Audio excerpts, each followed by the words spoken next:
សម្ដេចតេជោផ្នើផ្ដាំសួរសុខទុក្ខកងកម្លាំងកំពុងឈរជើងការពីទឹកដីនឹងជនភៀសសឹកដែលភៀសខ្លួនដោយសារពួកចៅឆ្លៀតពៀតតាមរយៈបណ្ដាញសង្គមនាយព្រឹកថ្ងៃពុធទី10ធ្នូនេះសម្ដេចតេជោហ៊ុនសែនបានចេញសារផ្ដាំសារសួរសុខទុក្ខចំពោះកងកម្លាំងប្រដាប់អាវុធគ្រប់ប្រភេទដែលកំពុងឈរជើងការពីទឹកដីដ៏អង់អាចក្លាហានដើម្បីប្រយុទ្ធប្រឆាំងជាមួយនឹងពួកចៅឆ្លៀតពៀនទឹកដីសម្ដេចក៏សូមចូលរួមលំបាកជាមួយពុកម៉ែបងប្អូនប្រជាជនភៀសសឹកទាំងអស់ដែលភៀសខ្លួនដោយសារពួកចៅឆ្លៀតពៀនសម្ដេចក៏សូមអរគុណចំពោះសប្បុរសជនដែលបានចូលរួមជាសម្ភារៈថវិកាតាមរយៈរដ្ឋាភិបាលក៏ដូចជាសប្បុរសជនឯកជនដែលបានយកទៅចែកជូនផ្ទាល់ដល់កងកម្លាំងប្រដាប់អាវុធនិងបងប្អូនជនភៀសសឹកសម្ដេចតេជោមានប្រសាសន៍ថាសម្ដេចបានឃើញសំណុំពរ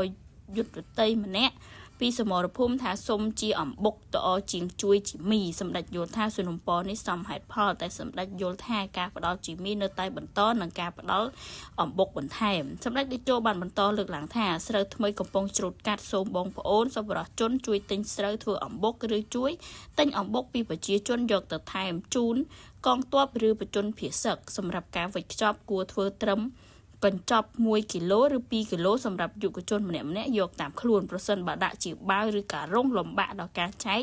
នៅខ្សែត្រៀមជួរមុខសម្ដេចតេជោមានប្រសាសន៍បន្ថែមថាទទួលទានអំបុកស្រូវថ្មីវាយសត្រូវឆ្លៀតពៀន